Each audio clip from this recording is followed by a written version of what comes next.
says, and yet I will show you the most excellent way. You know, this is Paul teaching the Corinthians. You know, he's teaching them what you need to do and how you need to act and blah, blah, blah, blah, blah. And they had a test at the end of it. So be careful. If I speak in tongues, this is one, of men or of angels, but do not have love, I am only a resounding gong. Gong. Or a clanging cymbal. If I have the gifts of prophecy and can fathom all mysteries and all knowledge, and if I have a faith that can move mountains, but do not have love, I am nothing. If I have if I have give all possessions to the poor and give over my body to hardship, that I might boast, but do not have love, I gain nothing. And it goes on to say in verse 4, love is patient, love is kind. Love does not envy, it does not boast, it is not proud, it does not dishonor others, it is not self-seeking, it is not easy angered, it keeps no record of wrong. Love does not delight in evil, but rejoices with the truth.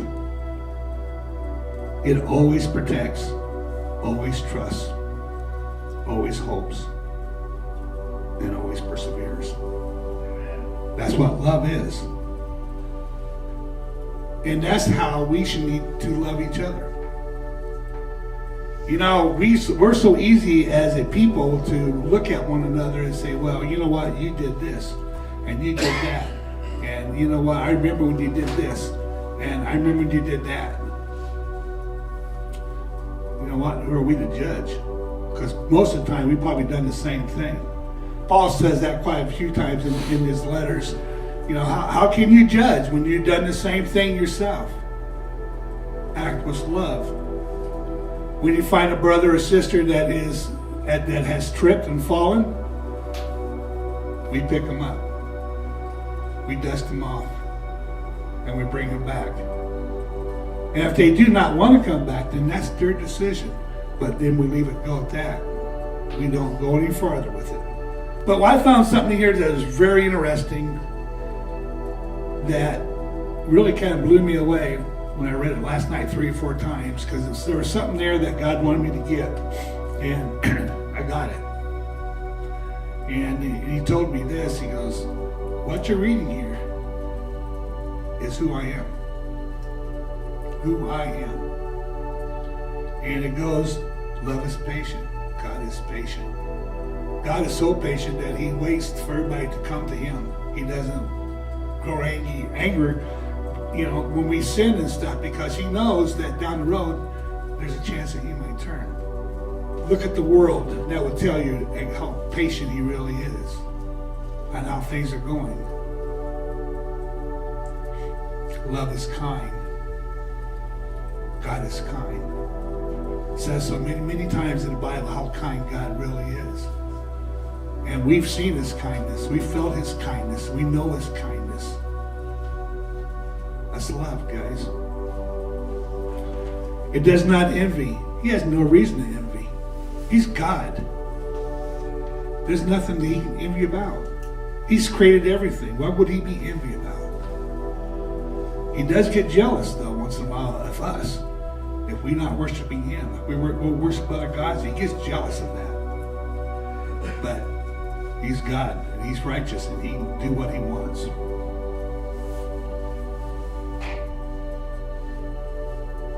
It does not boast. God does not. You know, I don't think anywhere in the Bible that I've read where God boasts about himself. Or I think, what's that? No, I never have. I think about the closest it came where he says, I am who I am, you know. And that's not really boasting. He's just saying that who he was. They did get on Job for, what was it, saying about did you make the mountains? Did you make the seas? And blah, blah, blah. But I don't think he was boasting. I think he was just making a point. It is not proud. It dishonors others. And I don't remember thinking, God is judge. He's the ultimate judge. And I don't think, I really can't think where he dishonored anybody either, really. I mean, there's either, you stop it or else, that's it. It wasn't like, oh, look at you. I call that dishonoring, making fun of people. When you're out there and you're really hurting bad, or you're falling and somebody's making fun of you, Like me going across the ice there a couple weeks ago there. I look like a deer on the ice, man. Legs are going all every direction. And I'm sure if cars passing by and go, oh, that poor guy, a little bit too much to drink there. But I didn't drop any of my coffee, though. Let me tell you, I checked every drop of it. And, but that's what it is, It's not self-seeking. God don't have to be self-seeking. God is God. He's created everything. Everything here is His. He's self-seeking. He doesn't have to prove Himself. And I like this one. Not easily angered. Boy, if that's not God, I tell you what. I mean, if I was God and this was going on, I'd be having a field day.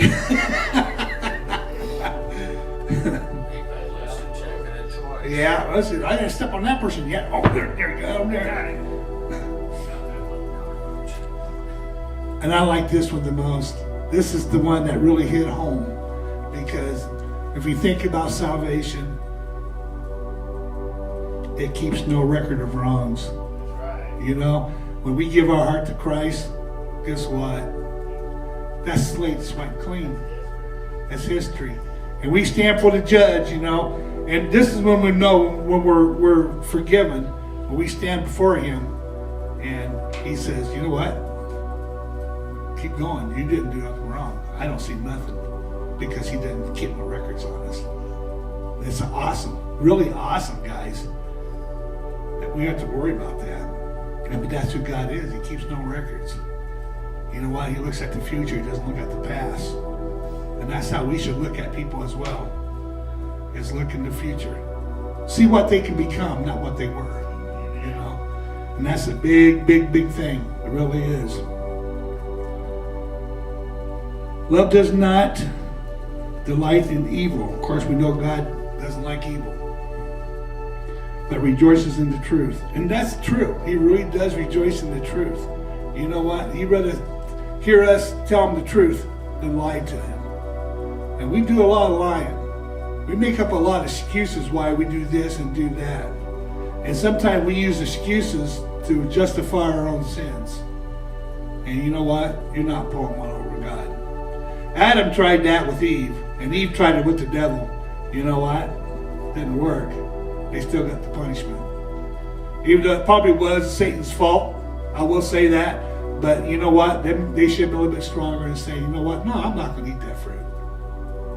But they turned around and blamed each other for it. And eventually Satan got blamed for it too. Yeah. Everybody went down. It always protects. God always protects His own. We're always underneath His wings, guys. Always underneath His wings of protection. Look at our church, guys. We got hammered last year, and we're still getting hammered. And you know what? We're still under His protection now. We're still existing. You know what? Most churches that would happen to, they wouldn't be existing anymore. Especially our size. Yes, especially our size. So keep that in mind, how God has blessed us. That's why I said God has really blessed us. And as he what does I say? Protects, always trusts, always hopes, and God is forever, perseveres.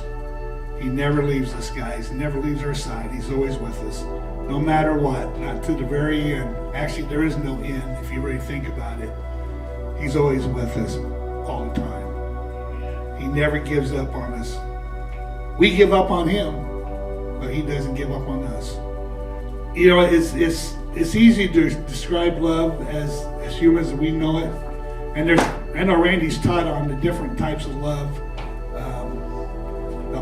What's the other? Agape love was the big one, right? That's the unconditional love. Yeah. And that's unconditional love. And that's what he has for us. And that's, we have to realize sometimes that we don't see that because of our human nature. We get hurt feelings and stuff like that when people say stuff, or maybe you got a loved one that left, or whatever may be the case, and that brings you down. But with God, there is none. It's always truly true love, and it will always stay true love. And like I said in there, he holds no wrongs. I don't know if you ever loved anybody like that, or ever been in that condition where, you know what, no matter what they do, I'll still love them. And most times you do. If you got children or you're close to your spouse, you should do that. But there's a lot of times it does not happen. And love is a big, important thing. Not just for an individual, but for the whole world. Without love, we got chaos. Without love, we got war. Without love, we have no God. We have an empty heart. And so this Valentine's Day, I know that some of you might be hurting because of maybe the past feelings or something, or maybe not. But just remember this, that you are loved from above. And he's always there for you all the time. For God so loved the world, he gave his only son, that whoever believes in him may have life.